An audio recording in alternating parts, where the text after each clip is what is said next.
Muy, pero muy buenas noches a todos. Tengan todos ustedes muy buenas tardes para aquellos donde todavía es de día. Tengan todos ustedes muy buenas noches. Eh, Desde el Centro de Desarrollo e Innovación Tecnológica del Paraguay, CEDIT, nuevamente, como es habitual de todos los miércoles, les presentamos un ciclo más de los webinars gratuitos que ofrece el CEDIT. Mi nombre es Marcelo Medina, soy miembro del Centro de Desarrollo e Innovación Tecnológica. El día de hoy estaré siendo su moderador. La charla que tendremos esta noche lleva como título Aspectos históricos y agronómicos del cannabis. Mi saludo cordial para toda la gente que se conecta desde los distintos puntos de Latinoamérica. Bueno, la charla de hoy estará a cargo del maestro Francisco Mora. Francisco Mora es ingeniero agrónomo egresado de la Universidad Nacional del Sur. Cursó también en la Escuela Nacional Superior de Agronomía Toulouse, Francia. Es maestro en ciencias en meteorología agrícola egresado de la Universidad Nacional de Buenos Aires, cuya tesis de maestría consistió en el relevamiento del territorio argentino y clima para el cultivo de cannabis.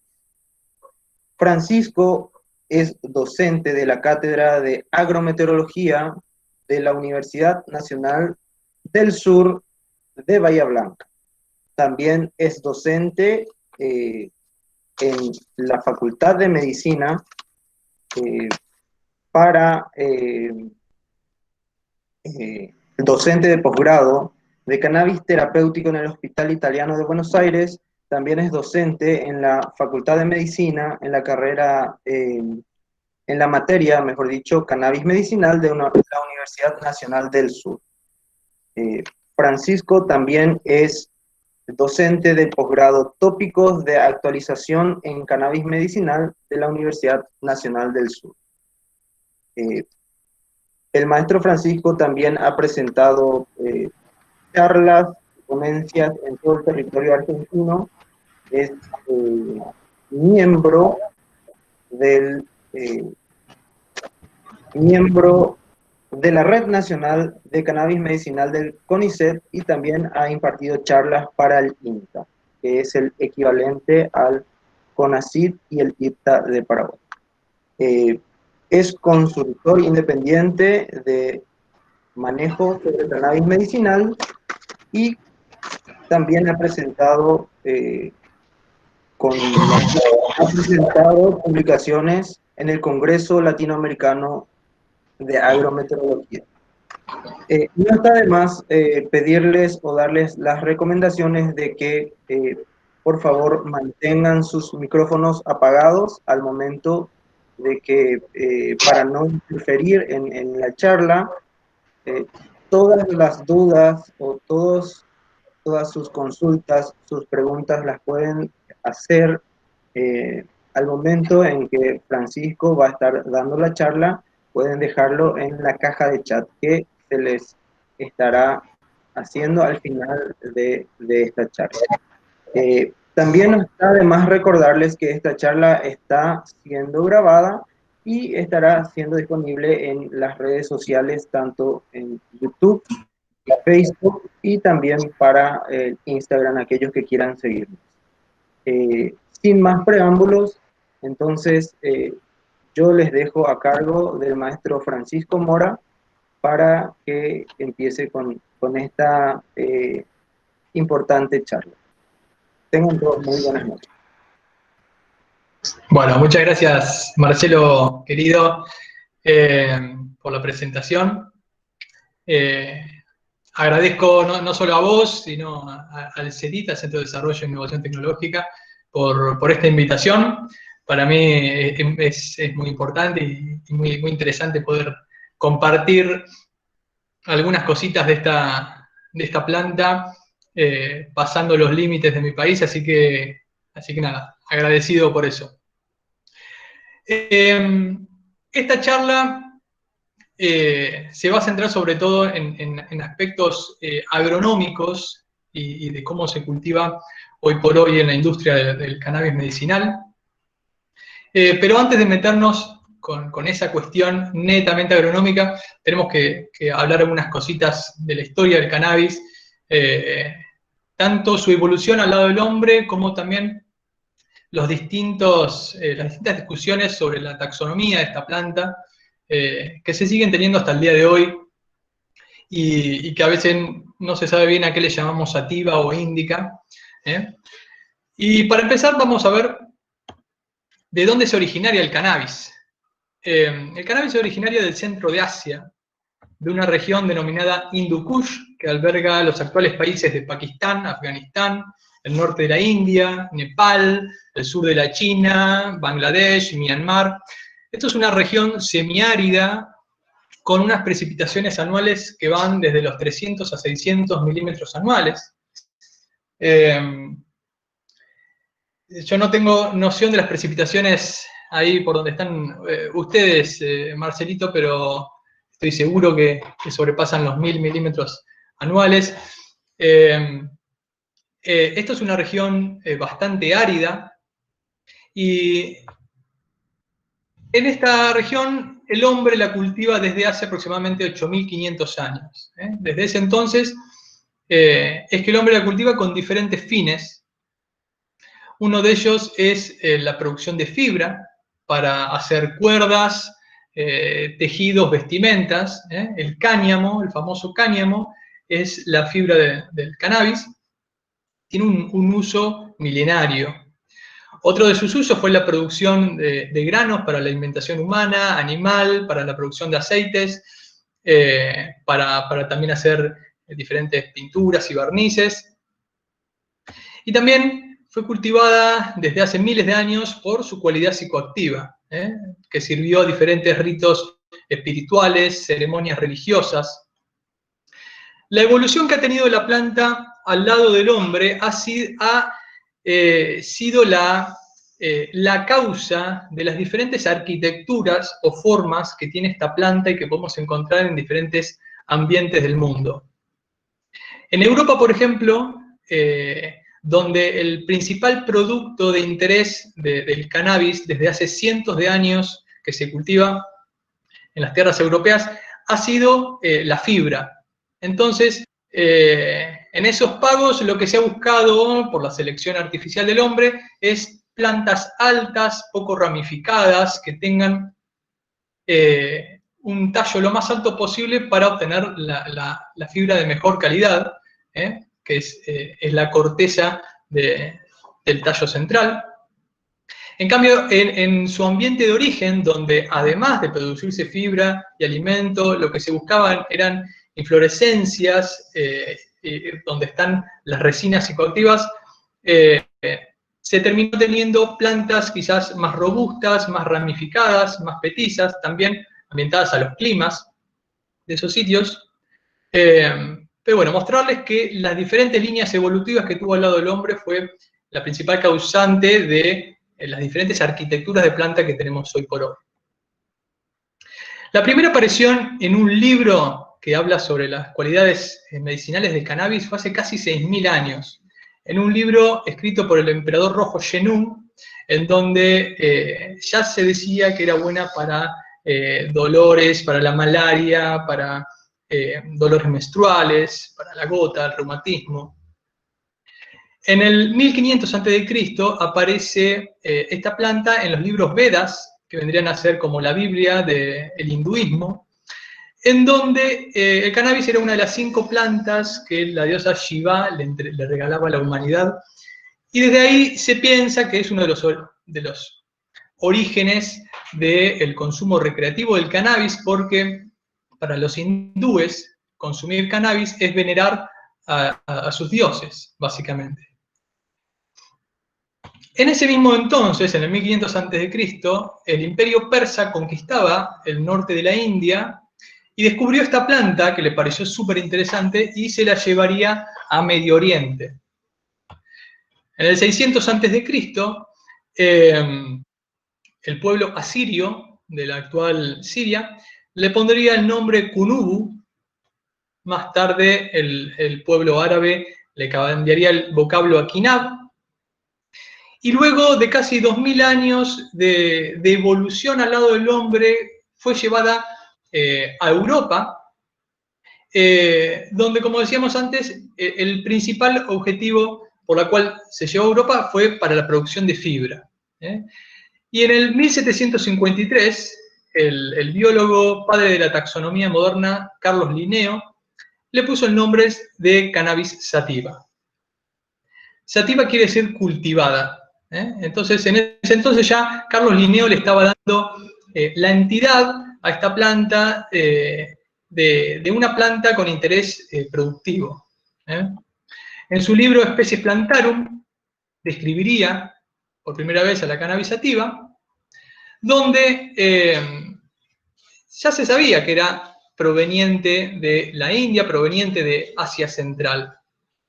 Pero en una época en donde ni Google ni WhatsApp eran los dueños de las comunicaciones, lo que estaba viendo Carlos Linneo era una planta básicamente de cáñamo, donde había evolucionado a lo largo de miles de años al lado del hombre, pero con un interés de producir fibra. Entonces, Linneo estaba viendo plantaciones de una planta muy diferente a la que crecía en la India.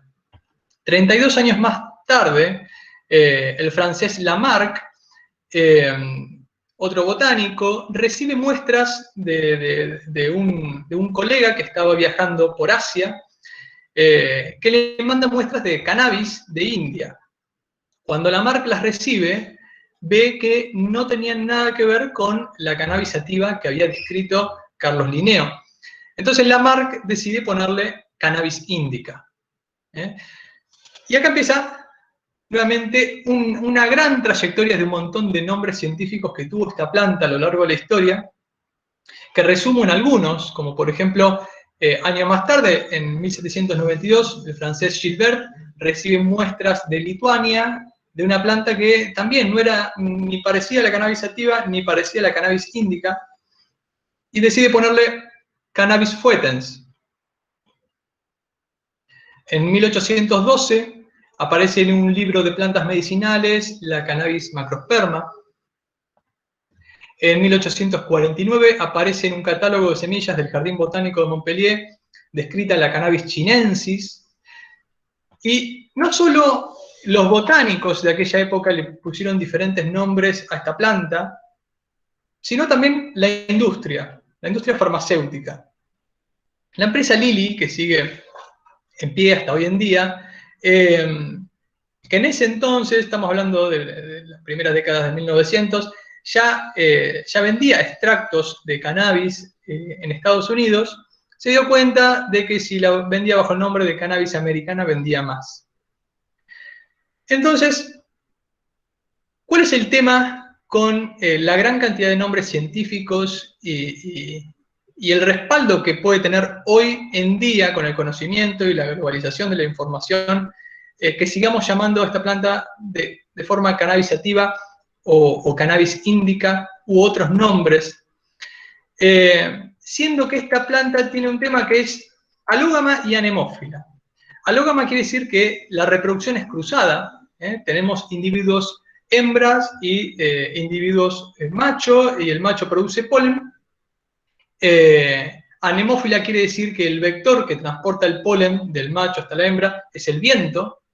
Entonces, siendo una planta que durante miles de años el hombre la ha cultivado en distintas latitudes y territorios del mundo, hoy por hoy es muy difícil encontrar variedades puras si es que existen. Un ejemplo del transporte que tiene el polen en la atmósfera es un trabajo que salió en el 97, en el que se identificó plantaciones del sur de España que habían sido polinizadas por polen proveniente del norte de Marruecos. En España, como en prácticamente toda Europa, es legal el cultivo de cáñamo industrial para la producción de fibra, y se dieron cuenta de que esas plantas estaban siendo polinizadas por polen que después descubrieron que eran de Marruecos.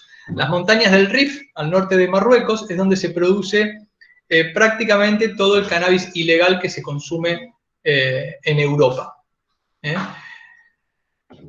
Esta planta produce alrededor de 350.000 granos de polen por flor masculina, y cada planta masculina tiene cientos de flores por planta.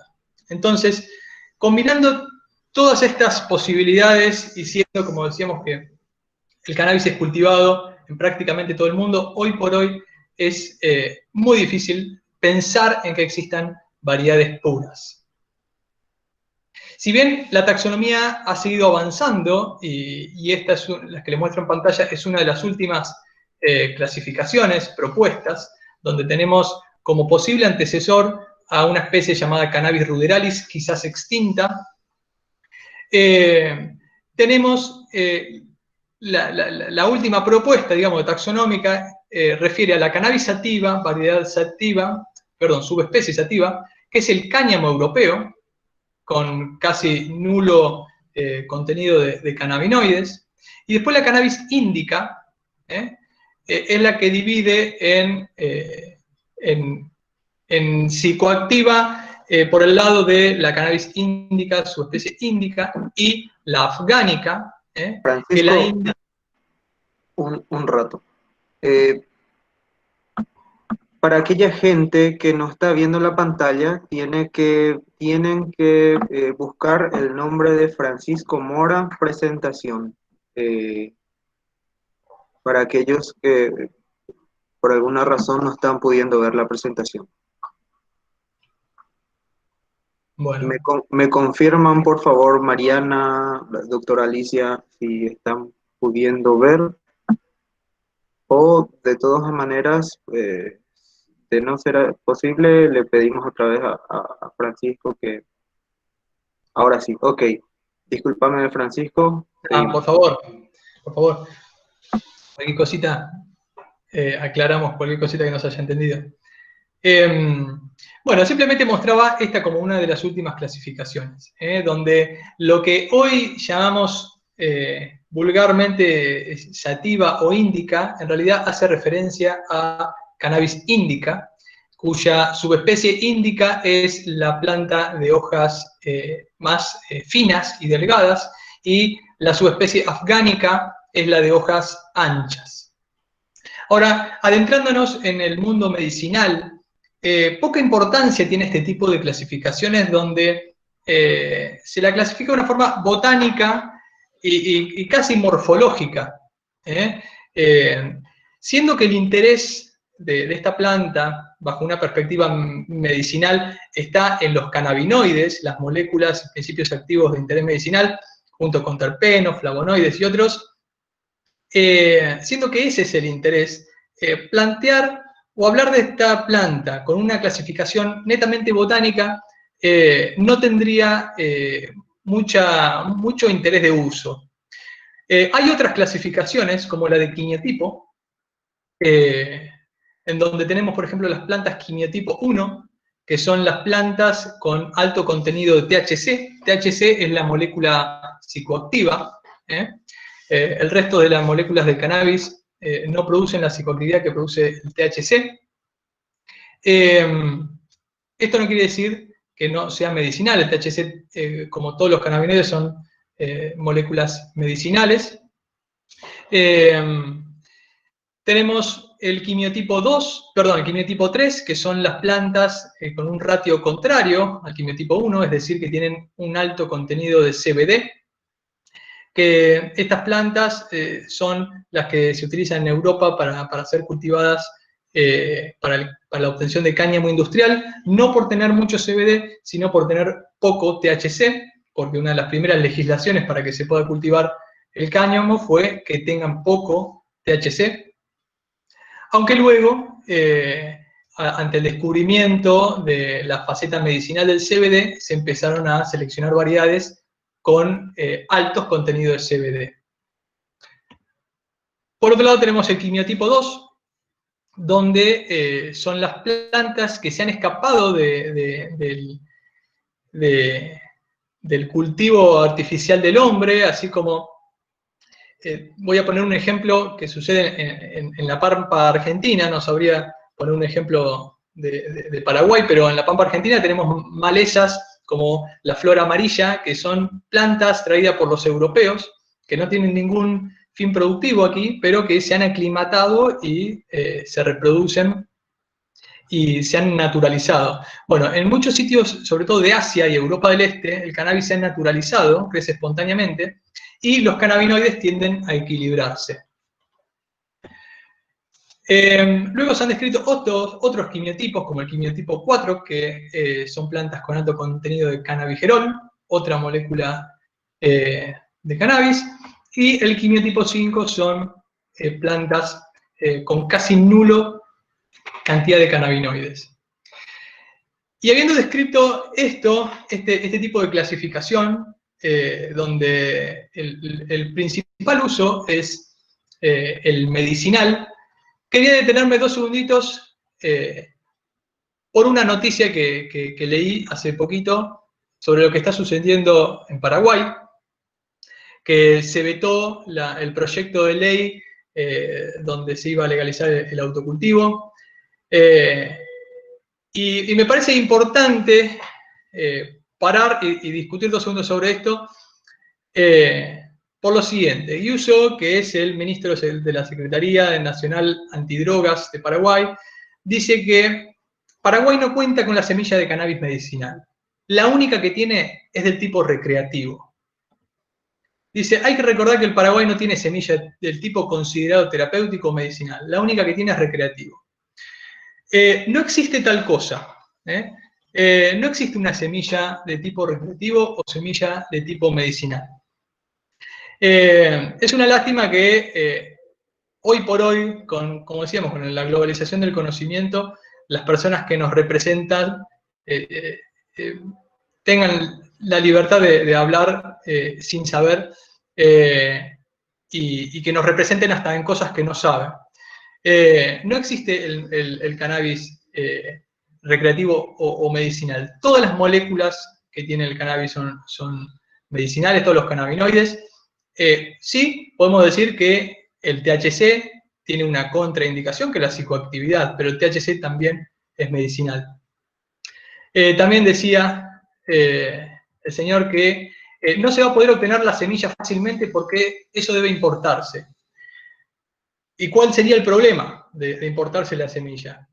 Se prevé la entrega gratuita de un porcentaje de la producción al Ministerio de Salud para las personas registradas como usuarios de drogas. Es muy triste al día de hoy seguir estigmatizando a las personas que consiguen apalear los dolores de sus enfermedades con el cannabis, que tengan que registrarse en un usuario de drogas. En otra entrevista decía que el cannabis lo que va a generar no es curarte, sino que te va a generar adicción.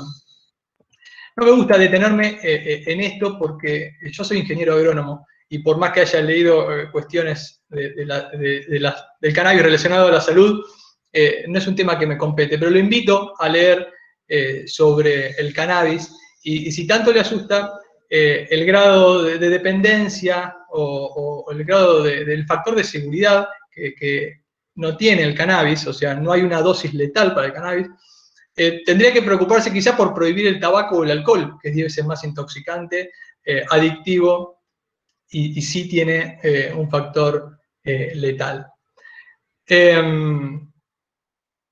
De hecho, cuando yo mostraba, vuelvo para atrás, el quimiotipo 2 y hablaba de las plantas naturalizadas, pienso que el capital que tiene Paraguay, no solo en la experiencia de producir durante muchos años cannabis de forma ilegal para prácticamente toda Latinoamérica, sino que el hecho de cultivar años tras años sus propias semillas, estoy seguro que deben tener variedades de quimiotipos muy interesantes y quizás cercanas al quimiotipo 2, cuando lo más común en las semillas que se pueden llegar a encontrar son las de quimiotipo 1, porque el cannabis se ha expandido en el último siglo por su cualidad psicoactiva, entonces se interesan las variedades que tengan más THC. Pero el hecho de que se cultive hace tantos años de forma repetida en un mismo lugar, es seguro que se haya aclimatado esa planta y estaría buenísimo capitalizar la experiencia que se tiene en Paraguay. Sigo adelante nada más. Vamos a hablar un poquito de esta planta como planta medicinal.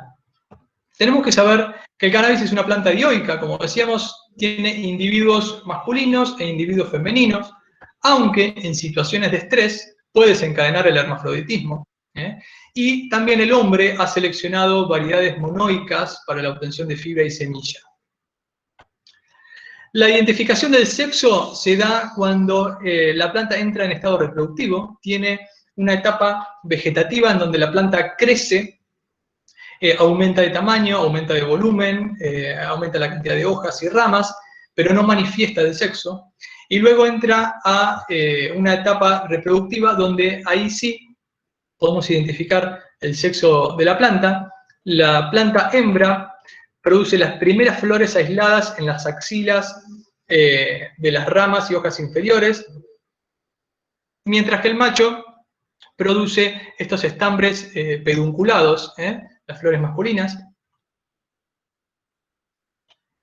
Y en cuanto al interés medicinal, radican las inflorescencias femeninas, que para explicar lo que es la inflorescencia, le muestro ahí en pantalla una foto de un girasol, que pese a que en mi infancia creía que era una flor, les comento que no es una flor la del girasol, es una inflorescencia, es un conjunto de flores.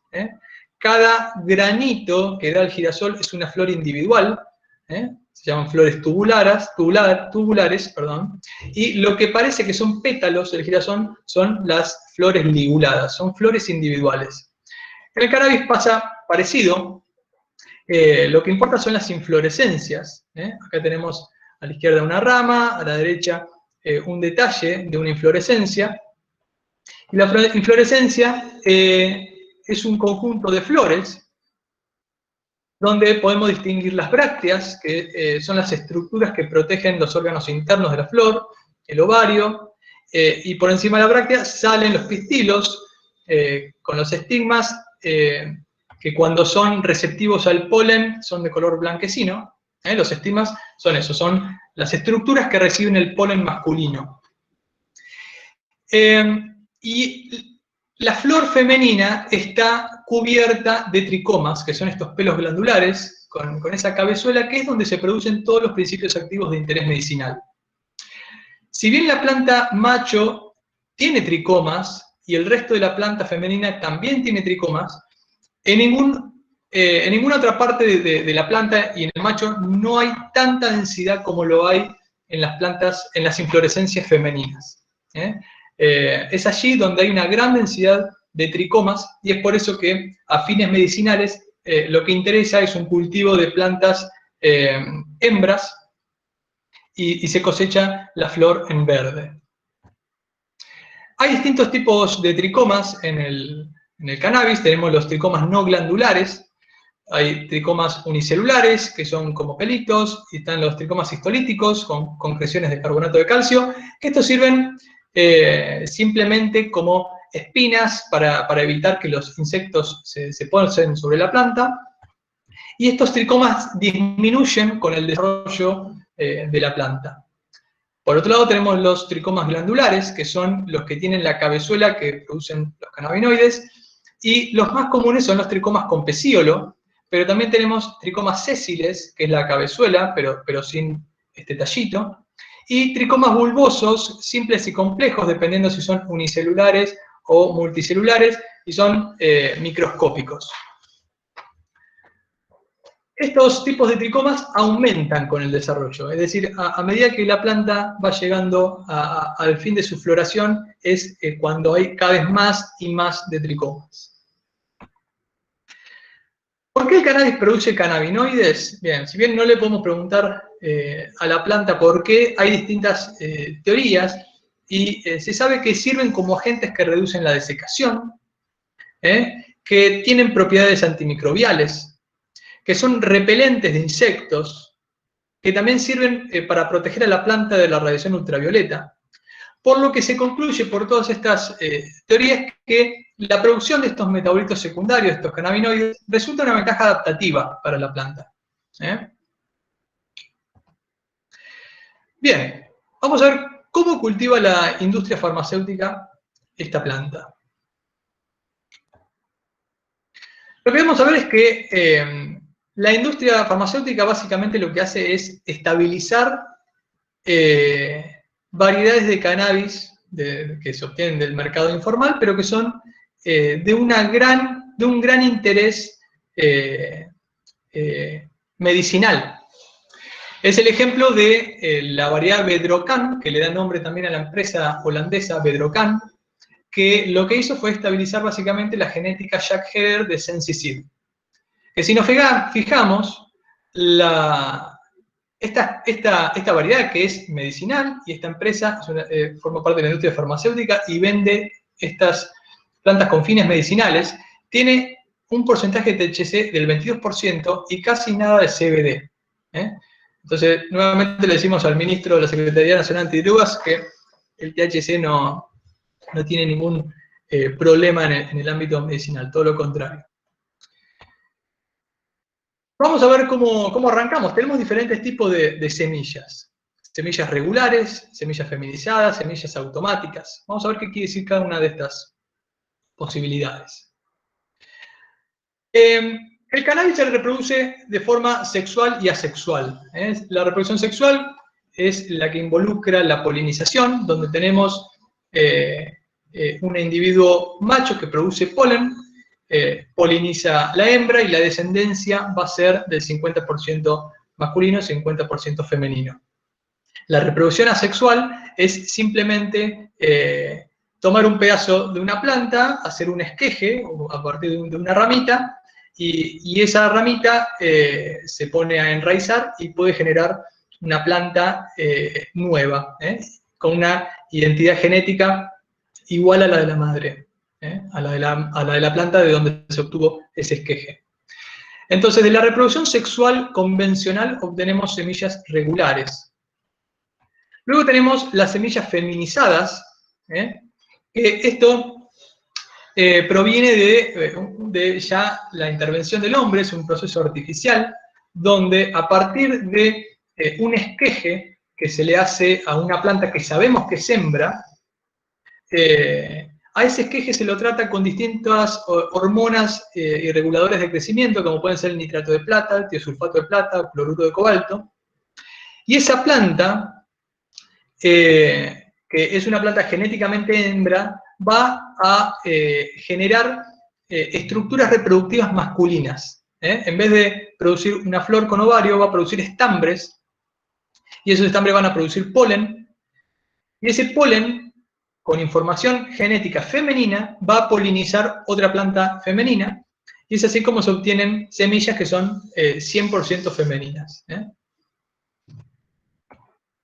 Después tenemos las semillas automáticas, que son variedades insensibles al fotoperíodo. ¿Qué es el fotoperíodo? Es la duración del día desde el crepúsculo matutino hasta el crepúsculo vespertino. Los crepúsculos son la duración entre que el sol está por debajo del horizonte hasta 6 grados por debajo del horizonte.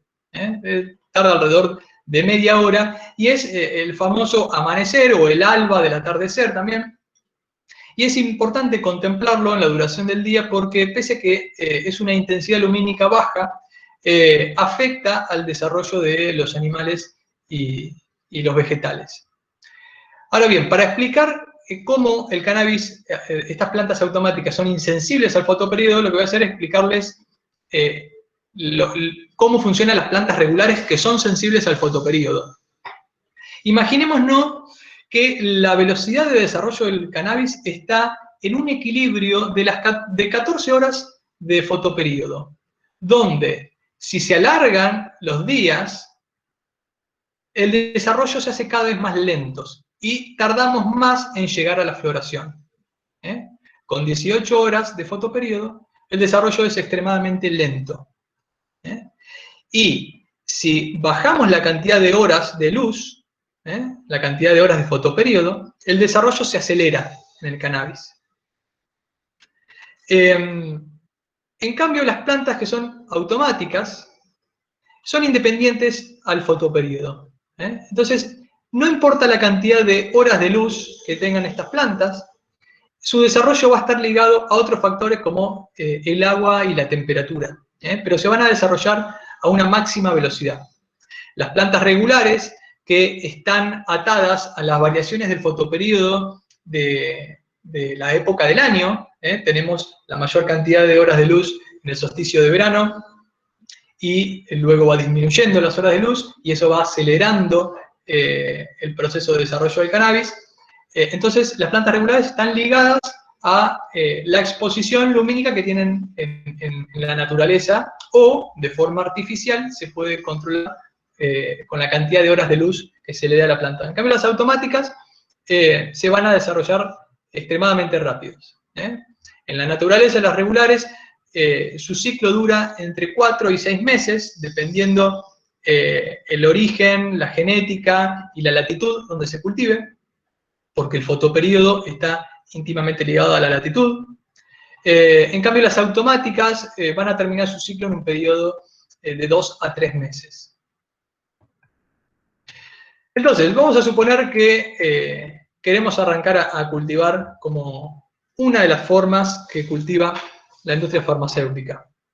Arrancamos con un Eppendorf, que conseguimos unas semillas traídas de Holanda, y lo más probable que suceda es que estas 3 semillas den plantas parecidas, pero no iguales. El tema de las semillas salidas de coffee shop, de los ambientes informales donde el objetivo productivo es otro y el mercado es otro, las cruzas que se hacen para obtener esas semillas son cruzas simples de padres heterocigotas, donde esas plantas van a ser tan parecidas unas a otras como puedo serlo yo con mis hermanos. Entonces, vamos a tomar una de las 3 plantas, la que más nos haya gustado, y vamos a hacer esquejes. Vamos a reproducirla asexualmente para tener plantas idénticas en cuanto a su genética. Vamos a ponerlas en un fotoperíodo que produzca que crezcan las plantas, pero no se desarrollen. Y a una de ellas la vamos a apartar y sí la vamos a inducir a la floración, acelerando su desarrollo, poniendo en un fotoperíodo de bajas horas de luz. Esto va a hacer que se desarrolle, y allí vamos a poder obtener una muestra, la cual se va a someter a una cromatografía para saber qué tipo de planta tenemos, qué quimiotipo de planta tenemos, y saber exactamente ante qué estamos expuestos, ¿no? Las indicaciones que suelen tener las semillas compradas en coffee shop suelen ser puro verso, diríamos por acá. Entonces, se le hace la cromatografía. Si resulta de interés, le damos el OK, y el resto de las plantas que teníamos van a quedar como plantas madres. Y la industria farmacéutica, sobre todo la que trabaja con variedades que tienen THC, trabaja con reproducción asexual.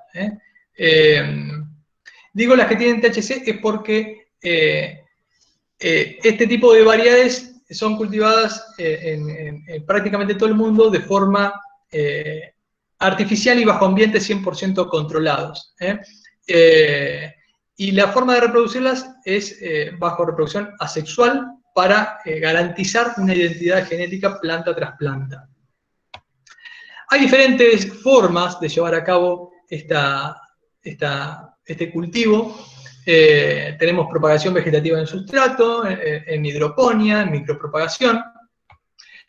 La propagación en sustrato es el sistema menos complejo, consta de realizar un esqueje y ponerlo a enraizar en un sustrato, que es un medio donde se van a desarrollar las raíces, que suele estar compuesto por materiales orgánicos, como puede ser la turba, el humus, y también por materiales inorgánicos, como la perlita, la vermiculita.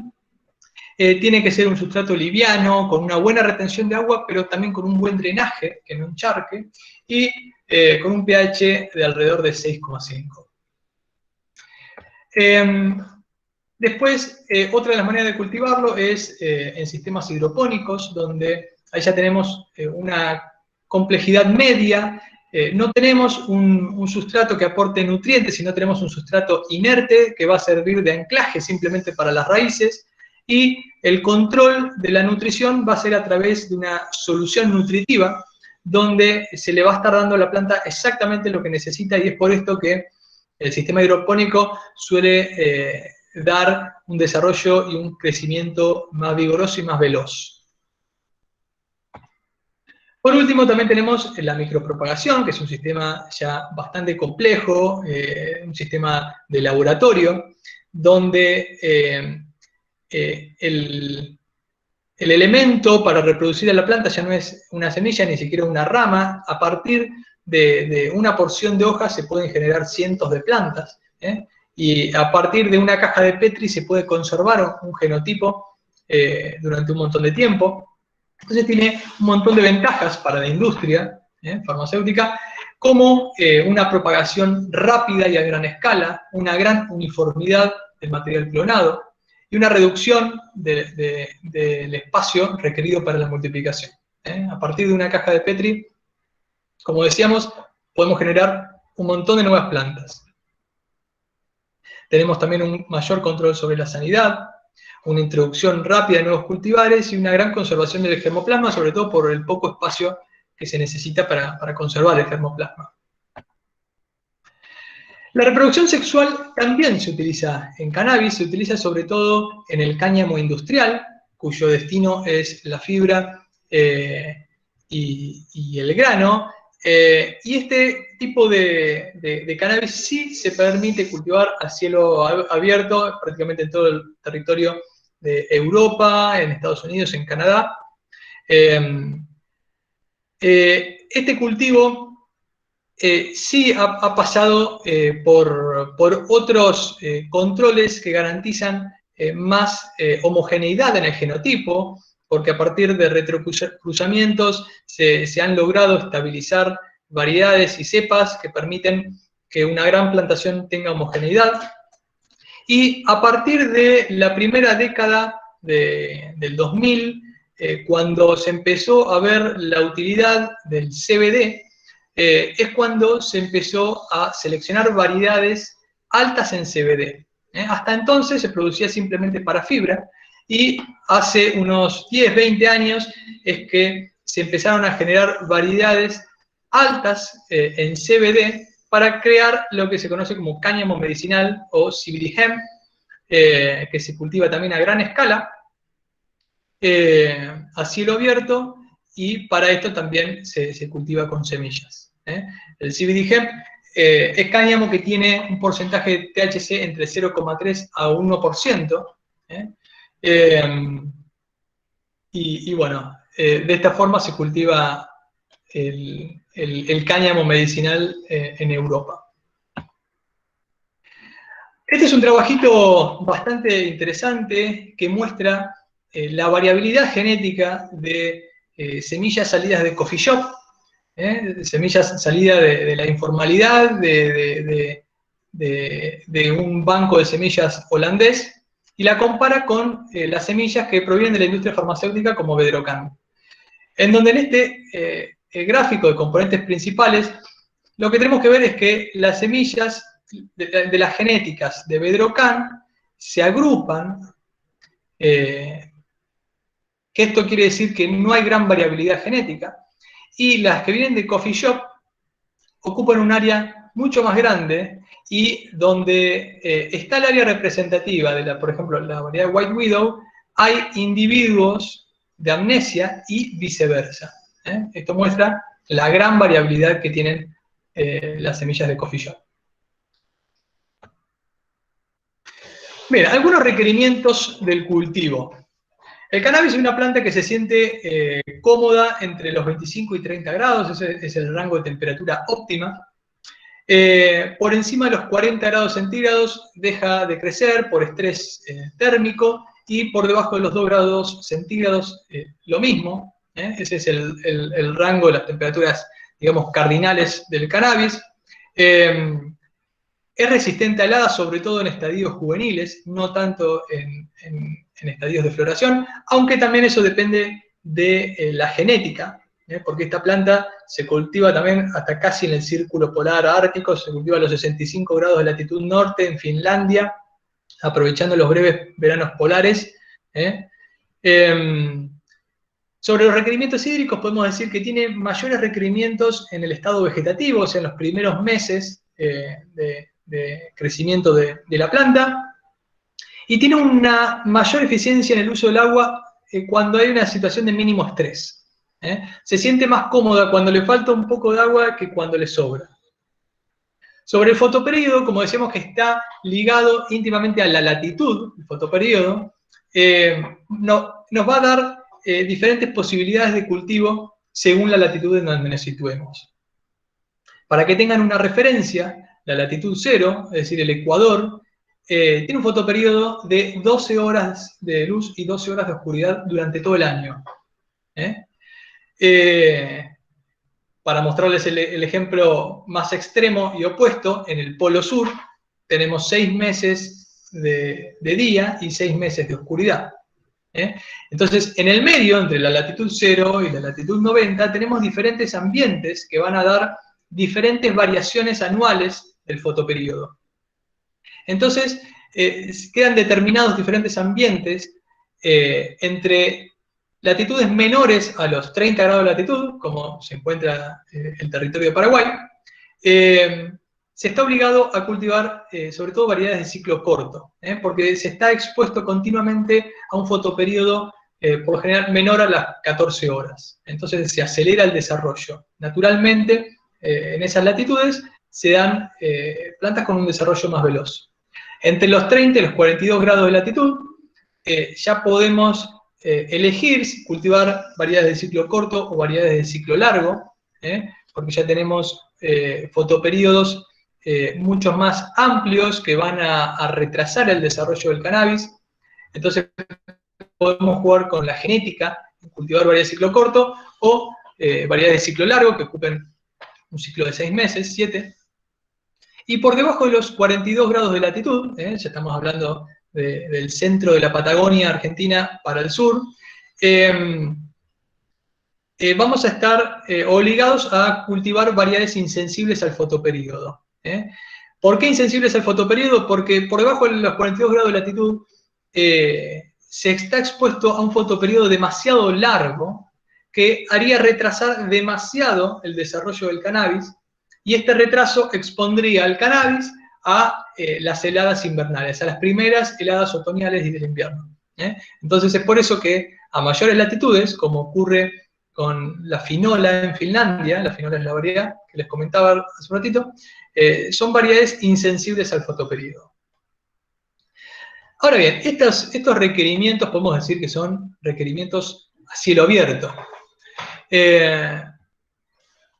Un ejemplo de lo que ha hecho el hombre por cultivar en cualquier espacio de este planeta es, por ejemplo, lo que sucede en Colombia. Aquí yo les hice un gráfico que muestra la variación del fotoperíodo en el territorio de Colombia. Colombia está entre los 12 grados de latitud norte y 1 grado de latitud sur. Y esta es la variación de fotoperíodo para todo el territorio de Colombia. El color hace indicación a la latitud. La cuestión es que en ningún momento sobrepasan las 13 horas y media de fotoperíodo en Colombia. Entonces, como les decía, esta situación expone a la planta a un desarrollo acelerado, y en Colombia lo que hacen para tener un ciclo de cultivo más largo es cultivar con suplementación lumínica. Esta es una imagen del oeste de Colombia, la región del Cauca, donde cuando cae la noche, temprano, empiezan a iluminar las plantaciones de forma artificial, para extender el ciclo de cultivo. El cannabis también, como decíamos, se cultiva de forma 100% controlada, un ambiente 100% controlada, donde se podría cultivar literalmente en cualquier lugar del mundo, porque ya no depende del clima, del tiempo, del ambiente. Y es aquí donde se pone interesante la cosa y donde está quizás el mayor desafío, que es emular la radiación solar. Tenemos en pantalla el espectro de radiación solar, que va desde el ultravioleta hasta el infrarrojo cercano, y en el medio pasa por el espectro visible.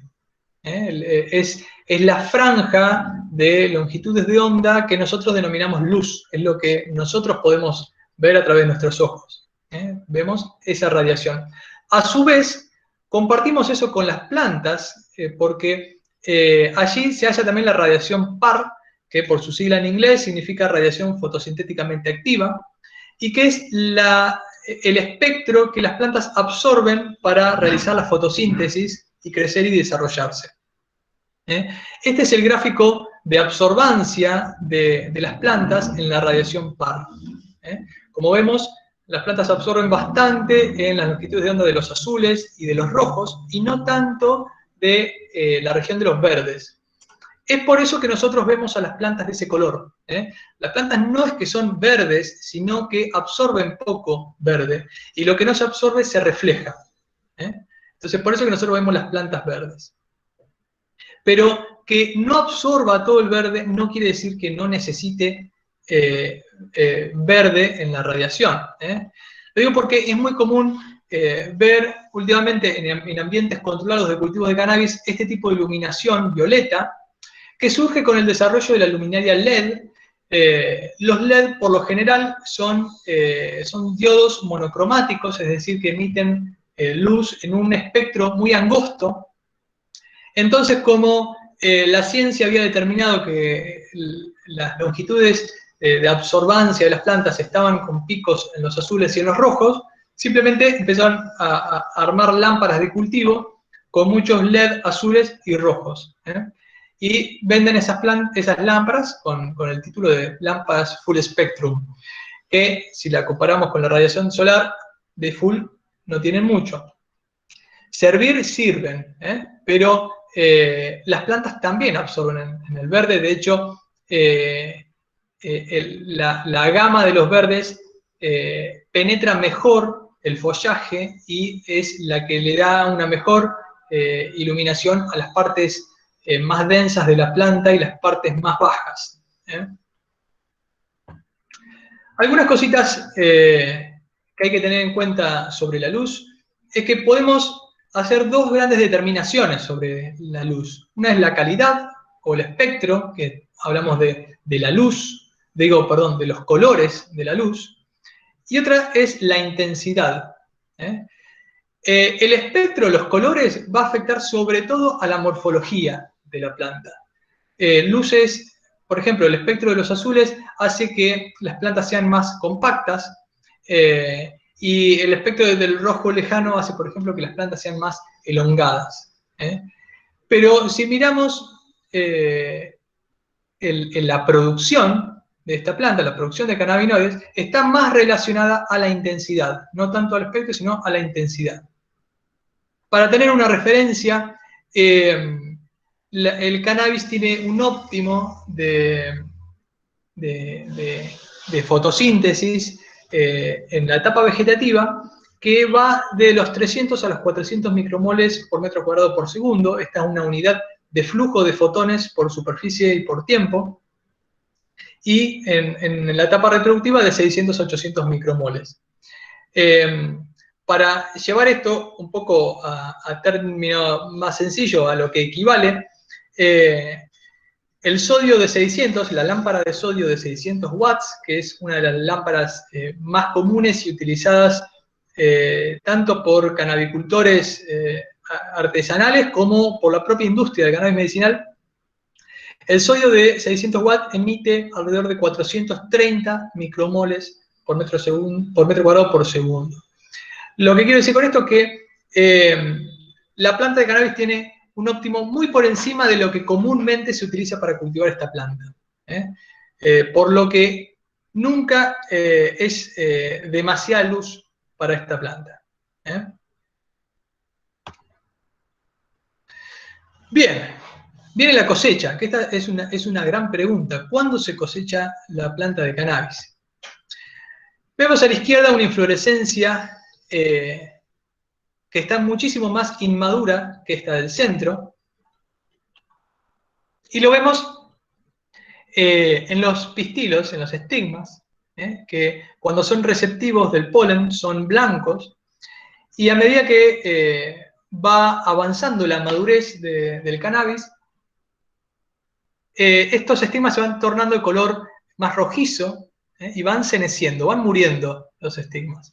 Algunos cultivadores lo que hacen es determinar un porcentaje de esta coloración. Entonces algunos cultivadores lo que hacen es decidir, bueno, cuando aproximadamente el 80-90% de los pistilos están de color rojizo, se cosecha. Otros cultivadores lo que hacen es ver con este tipo de lupas de 40, 60 aumentos, el estado de los tricomas. Los tricomas al principio son de color transparente. Cuando están maduros en su pico de producción de cannabinoides son de color lechoso, y luego se van oxidando y van tornándose de color ámbar. Entonces algunos cultivadores lo que hacen es también determinar un momento de cosecha a partir de la coloración de los tricomas. Cuando tal porcentaje de tricomas está de color ámbar, ahí se cosecha. El tema con el desarrollo y el avance de la coloración de los tricomas es que no es parejo en toda la planta a la vez. Va a haber algunos sectores de la planta donde va a haber tricomas de color transparente, otros blancos, otros ámbar. No es que en toda la planta se madura en el mismo momento. Ahora bien, ¿cómo hace la industria farmacéutica? A la industria farmacéutica no le importa ni el color de los estigmas, ni el color de los tricomas. Se sabe que cada uno de los cannabinoides tiene distintos picos de producción, como el THC tiene un pico en la semana 9 de floración, el CBD sigue creciendo, el CBG tiene un pico previo al del THC, y lo mismo pasa con los diferentes terpenos, tienen diferentes picos de producción. Entonces lo que hace la industria es continuamente estar haciendo análisis de cromatografía para saber en qué estado está la planta. Entonces, de esa forma es como van cosechando. Luego de la cosecha viene el proceso de secado, que lo más común en toda la industria es quizás el proceso más artesanal y el que merece la atención para quizás una actualización. Se sigue llevando a cabo un secado lento, donde se cosecha la planta y lo más común es que se ponga a secar la planta entera, o quizás las ramas, en un ambiente controlado que tiene una temperatura entre 18 y 21 grados, con una humedad relativa de 50-55%, y esto demora de 5 a 10 días. Lo que se hace de forma alternativa es separar las inflorescencias. Esto es un trabajo manual y también hay máquinas que lo hacen. Y de esta manera el proceso de secado es levemente más rápido, tarda de 4 a 6 días. Y esto es literalmente lo que se hace muy comúnmente, sobre todo en Canadá y Estados Unidos. Pese que se están probando nuevas técnicas de secado, como cintas transportadoras con aire forzado, como microondas y vacío, donde los microondas, la radiación de microondas haría que, junto con el vacío, haría que las moléculas de agua se eliminen mucho más rápido.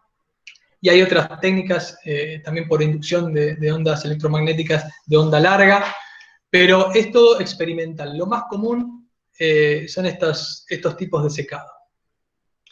Y luego del secado viene la conservación. Para esto les voy a mostrar una serie de gráficos que, si bien son muy viejos estos gráficos, siguen siendo los mismos resultados que se obtienen en los estudios hoy en día, que igual se los voy a mostrar para que se queden tranquilos que esto sigue siendo una verdad, lo que se escribió en ese momento. Este es un gráfico que muestra la evolución de los principales cannabinoides a distintas temperaturas. Este gráfico muestra lo que sucede con estos cannabinoides a 18 grados bajo cero, temperatura de freezer, en un lapso de 2 años. Estos son semanas, más o menos 56 semanas es un año. Entonces tenemos que la evolución del THC tiene una degradación mínima, si la conservamos a esta temperatura. El THC se degrada a CBN, entonces una degradación del THC implica un aumento del CBN. Y el CBD es una molécula que es muy estable y como vemos prácticamente no varía. Si la conservamos a temperatura de heladera, es muy parecido a la curva, no hay una gran disminución de los cannabinoides. Ya si lo conservamos a temperatura ambiente, podríamos decir que para el corto plazo no es un problema. Un par de meses conservarlo a temperatura ambiente no es ningún problema. Tengamos en cuenta que aquí van 10 semanas, así que un par de meses no habría gran problema, pero para conservarlo a largo plazo no es lo recomendable. Luego, si queremos conservarlo al lado de la ventana mientras nos da el sol todo el verano, claramente esto no va a favorecer la conservación del cannabis. Vemos que enseguida disminuye la cantidad de THC y CBD y aumenta, por ende, el CBN. El CBD nuevamente tiene una gran estabilidad térmica y si queremos conservarlo adentro del horno, literalmente no nos va a servir y hasta el CBN termina degradándose. Bueno, este es un grafiquito más moderno, el 2010, que muestra la evolución a temperatura ambiente. Aquí ya tiene 4 años este estudio. Vemos que a temperatura ambiente, guardarlo unos meses no es para nada grave, o sea, se puede guardar un par de meses.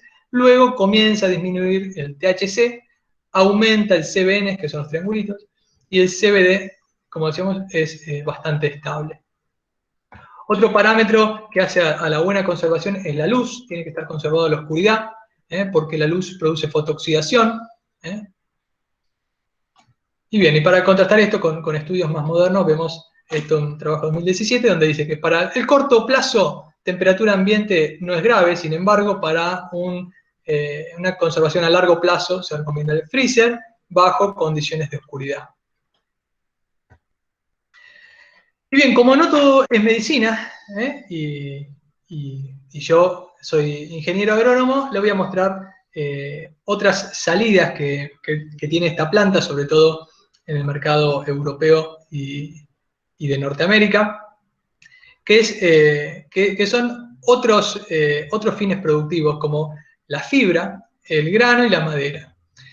De fibra, en una hectárea se producen entre 800 a 1500 kilogramos por hectárea, y se usa sobre todo en la fabricación de papel, que es irrisorio el destino de este papel, pero casi todo este papel termina yéndose a la producción de Biblias y la producción de papeles para armar cigarrillos. Luego tenemos una industria que está siendo pujante en el último tiempo, que es la fabricación de bioplásticos. Se hacen autopartes de plástico derivado del cáñamo, aislamiento sonoro y térmico, y la industria textil y de vestimenta ha quedado relegada. El grano se produce entre 800 a 1200 kilogramos por hectárea, y el destino puede ser tanto la alimentación humana como la alimentación de animales. No sé en Paraguay, pero aquí es muy común encontrar en un supermercado, en un comercio, milanesas de soja. Bueno, en Alemania es común encontrar quizás milanesas de cannabis, de grano de cannabis. Y también se usa para la fabricación de aceite. Y por último, los chips de madera se usan sobre todo en camas de establos. La producción ganadera en Europa sobre todo es tabulada, es en establos, y se usa muchísimo como cama de establo, se usa también en mulching y en la construcción. Se hacen ladrillos, que se llama hempcrete, se hacen ladrillos con esta madera de cáñamo, con la cual se hacen construcciones sustentables. Ahora bien, simplemente para terminar, invitarlos, para los que les interese, hay 2 cursos que arrancan la semana que viene, en las cuales formo parte del plantel docente. Uno es el curso de cannabis terapéutico de la Fundación Grupo de Alivio al Dolor del Hospital Italiano. Y otro curso es el tópico de la actualización en cannabis medicinal, desde lo molecular a la clínica. Son cursos de posgrado que se van a dar de forma virtual, que se pueden inscribir y llevar a cabo. El anterior es para médicos y este es para profesionales de todas las áreas. Así que, sin más, Aguish BT. Muchas gracias.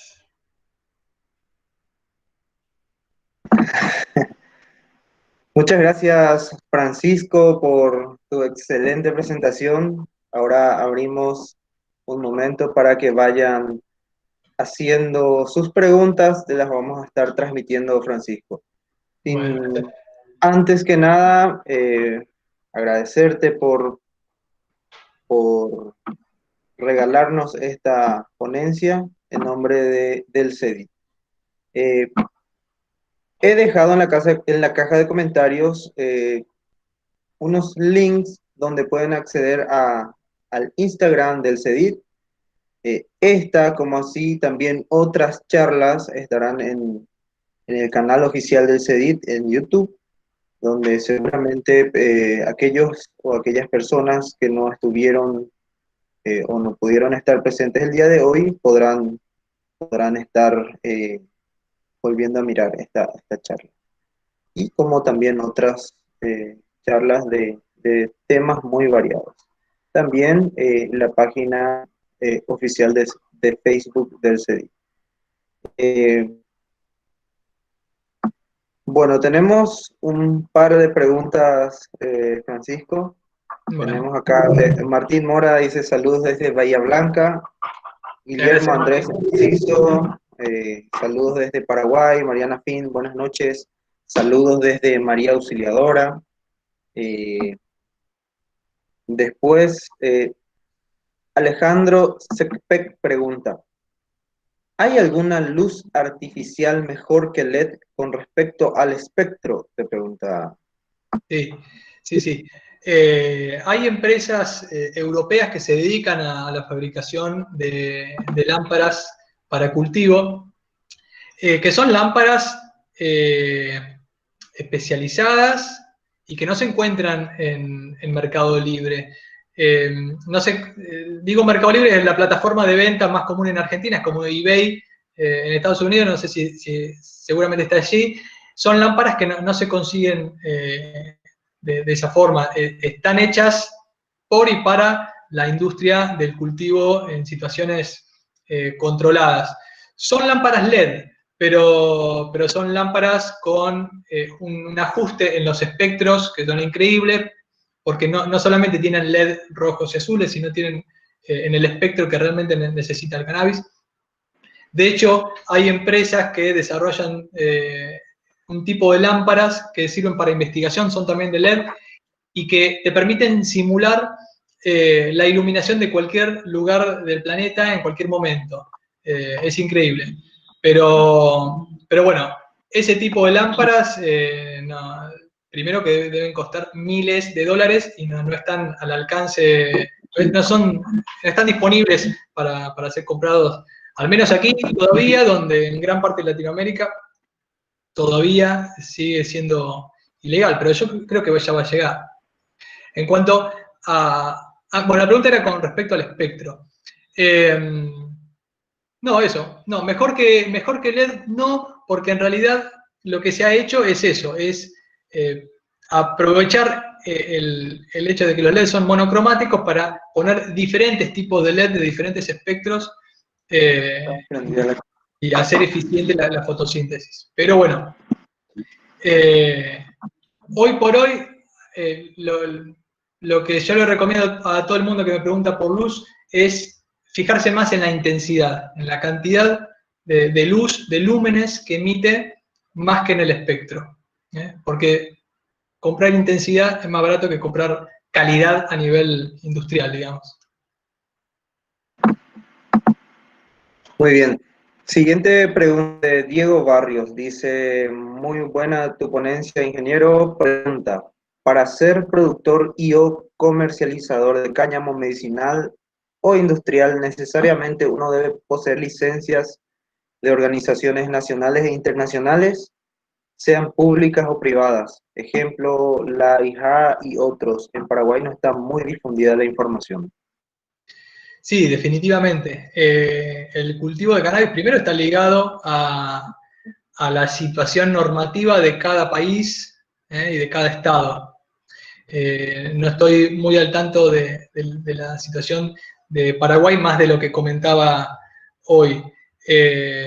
Por lo general, lo que he visto que sucede en América Latina, que las primeras licencias de cultivo son pocas y por lo general para el mismo estado, que son los que empiezan a producir, y luego, vos fíjate que Uruguay ya con varios años de que el cannabis es legal, creo que 7 años, recién ahora están otorgando licencias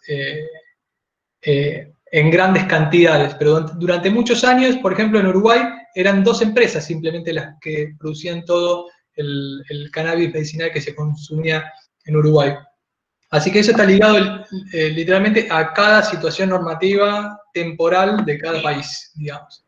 Pero sí que está ligado a licencias, ¿sí? Sobre todo en las plantaciones que tengan destino medicinal.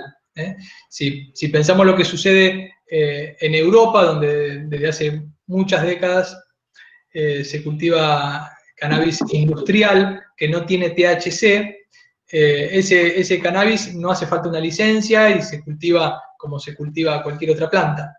Pero cuando la mirada tiene una perspectiva medicinal, ahí siempre hace falta licencias, permisos, controles.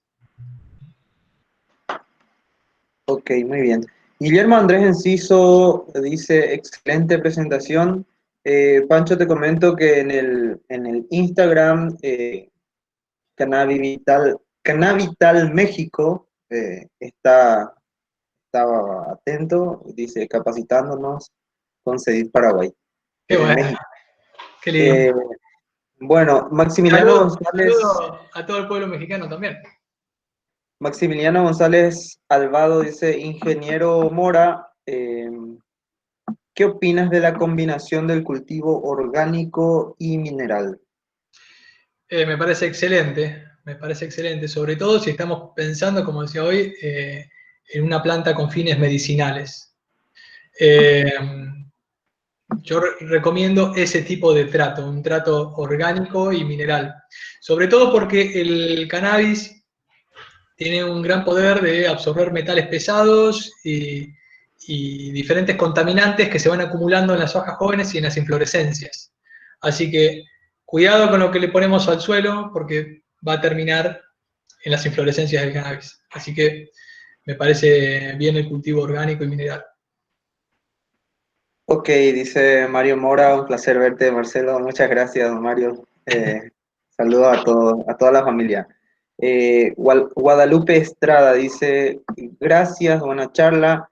¿El tipo de tricomas influye en la cantidad de cannabinoides, perdón, presentes en la planta? El tipo de tricomas influye en la cantidad de cannabinoides presentes en la planta. ¿Sabes si existen algunos estudios que digan cuánto tiempo tarda en degradarse el bioplástico elaborado con cannabis? ¿Y este lleva algún proceso extra para degradarse? ¿Existe algún tipo de plagas y enfermedades que afectan a esta especie? Podemos, no sé si te reitero, pregunta No, no, no, uno. no, porque yo las estoy leyendo también, Ah, Marcelo. ok, perfecto. El tipo de tricomas, como decíamos, hay 6 tipos de tricomas en la planta de cannabis. Algunos son no glandulares, que están sobre todo en las etapas vegetativas de la planta, y los tricomas glandulares se van desarrollando a medida que la planta va alcanzando la madurez, y sobre todo en las plantas femeninas.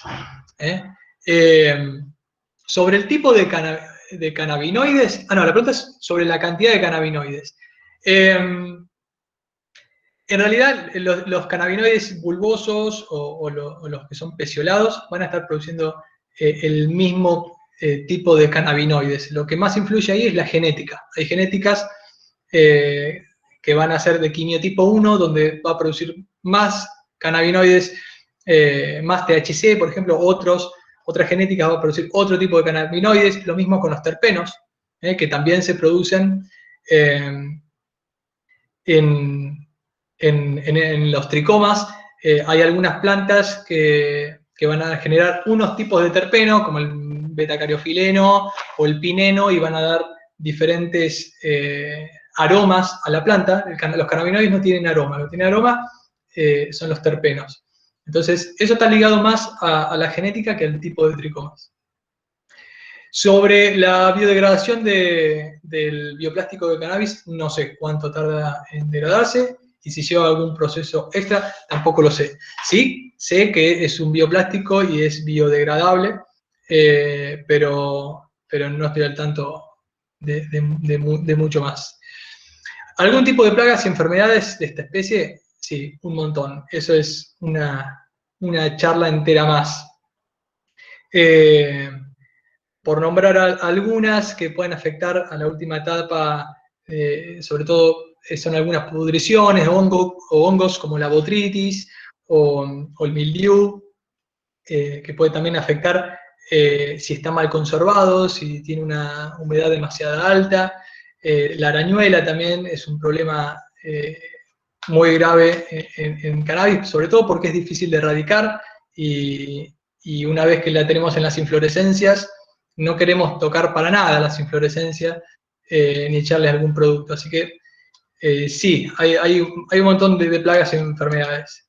Lo que recomiendo es siempre el lugar de cultivo lo más prolijo y pulcro que se pueda. Eso va a ayudar mucho, y si las plantas están saludables, va a ser la primer barrera de la planta para resistir a las enfermedades y las plagas. Así que tener a las plantas en un buen sustrato, una buena nutrición, es la forma que mejor vamos a estar previniendo la llegada de plagas y enfermedades.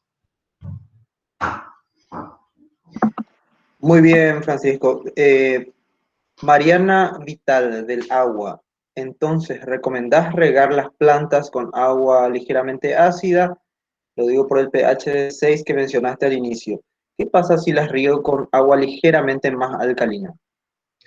Un pH Mira, 7 u 8. el hecho de regarlas con agua alcalina, no vas a ver la diferencia, a no ser que tengas otra planta al lado que la riegues con un agua que esté más cerca de los 6, 6,5.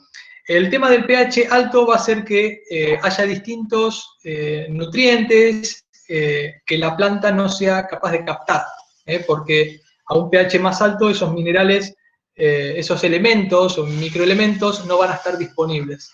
Entonces, al pH justo es donde la planta va a tener más disponibilidad de los elementos que hacen a la nutrición de la planta. Entonces, ¿qué va a pasar? Es que esa planta no va a crecer en el potencial que podría crecer con el pH del agua correcta. Pero la planta regada con un pH de 8 igualmente va a crecer y va a desarrollarse y va a florecer. Muy bien. Dice Maximiliano González Salvado, ¿qué hay de cierto que los minerales matan la microbiota del sustrato? ¿Alguna página que recomienden con evidencia científica del cultivo de cannabis? Bueno, Maximiliano, no he leído sobre eso. Que los minerales matan la microbiota del sustrato, no he leído sobre eso. ¿Alguna página que recomiende? Yo estoy continuamente con una pestaña abierta de Google Scholar. no sé si la tienen, es un buscador de Google académico, en donde ponen cannabis y salen miles de papers, y está bueno, porque realmente, si bien en comparación con otras plantas, como la soja, como el trigo, son legales en todo el mundo y por ende su estudio también es legal en todo el mundo y se sabe todo del trigo y de la soja, del cannabis hay poca evidencia científica, toda está centralizada en Norteamérica, básicamente Europa, Israel, pero hay mucho, hay mucho. Entonces les recomiendo que vayan a Google y ahí busquen cannabis, minerales, sustrato y van a aparecer un montón de papers. Pero sobre que los minerales matan la microvida, no lo sé. Habría que ver qué cantidad de minerales y cómo se aplica. La verdad no lo sé. Bueno, si no hay más preguntas, nos queda más que, en nombre de CEDIT, Francisco, agradecemos a todas las personas que que permanecieron hasta este tiempo, por la charla muy interesante, muy enriquecedora. Les vuelvo a reiterar que nos gustaría que nos sigan en las redes sociales. Estamos acá como todo youtuber, también pidiendo que nos den me gusta, que compartan las publicaciones que hacemos, puesto que el CEDIT está ofreciendo cursos de manera gratuita cada miércoles. Y hablando de cursos, estaremos conjuntamente con eAgropecuario lanzando un curso, esta vez si es pago, que tendrá, será un curso pago sobre identificación eh, de fitopatógenos mediante la construcción ontogénica. Entonces, este curso tendrá una previa charla, ¿verdad? Para aquellos que están interesados. Esa previa charla va a ser el día viernes 2 de octubre, este viernes, el cual están buscando los encargados de este curso, conjuntamente CEDIT con eAgropecuario estarán dictando, ¿verdad? Por este mismo link. Entonces, para aquellos que quieran asistir a esta charla gratuita, que será o será una explicación de lo que será el curso. Entonces, reitero, todo lo que tienes que saber sobre el curso, identificación de fitopatógenos. Entonces, este y otros cursos están siempre siendo promocionados en nuestras redes sociales, los cuales les agradecemos mucho vuestra difusión. Un saludo enorme para toda la gente de Bahía Blanca, para toda tu familia, Francisco. Dice Alejandro Cepec, Pancho, excelente, gracias, profe. Entonces ya, si no hay alguna u otra pregunta, damos por finalizada la charla de hoy. Bueno, muchas gracias, Marcelo, querido. Un abrazo grande para vos y muchas gracias al CEDIT también por la invitación. Ha sido un placer. Muchas gracias a todos, tengan todos muy buenas noches.